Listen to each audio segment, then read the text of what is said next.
emotional, confidence, confused.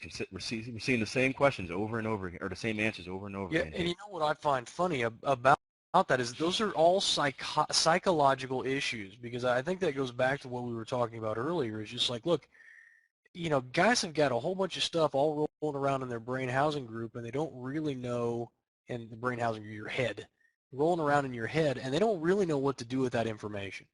And that leads to a lot of self-sabotage, a lot of psychological stresses, just a lot of painful days in front of the screen.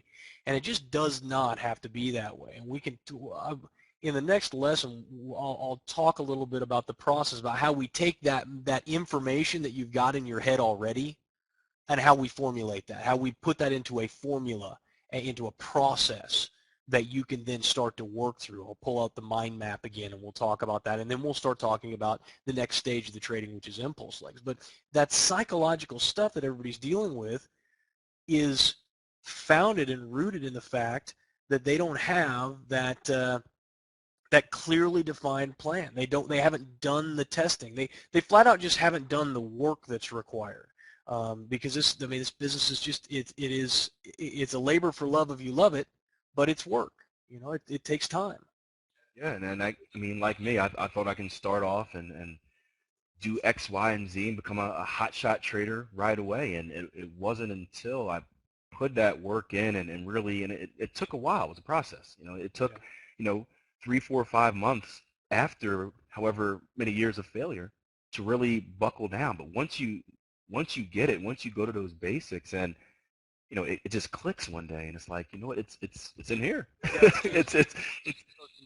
yeah, once you can read a chart and then get the discipline down, it's like, why did I waste so much time goofing around and doing this stupid stuff before? Well, it's funny too that you mentioned in your story that it was like you were amazed that, man, when I just buckled down and just like followed the plan, it was amazing how well it worked.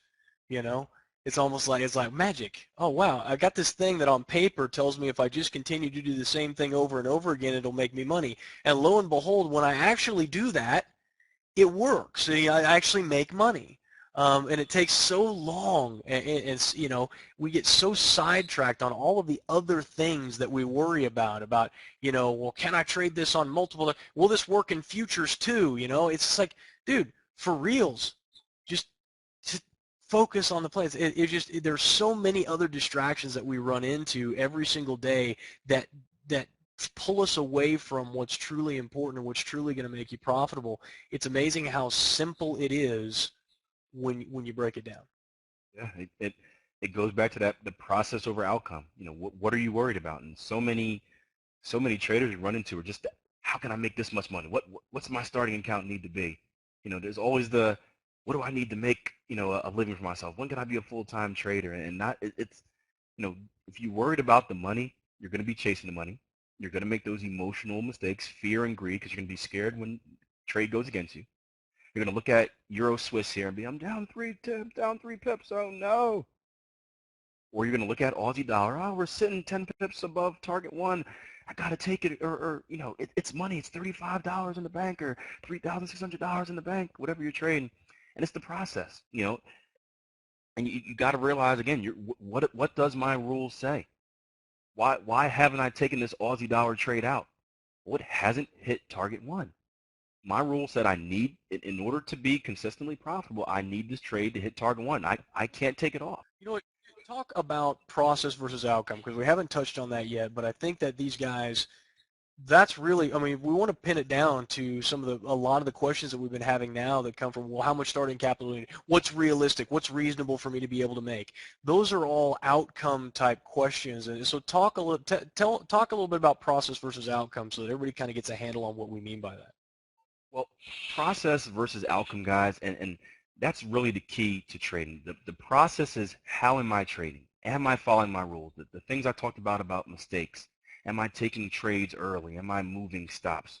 Um, you know, the process of executing a good trade. And too many traders, they look at good trade and bad trade as being, a good trade is when I make money. A bad trade is when I lose money. And it couldn't be further from the truth. A good trade is defined. I was about to say should be defined, but it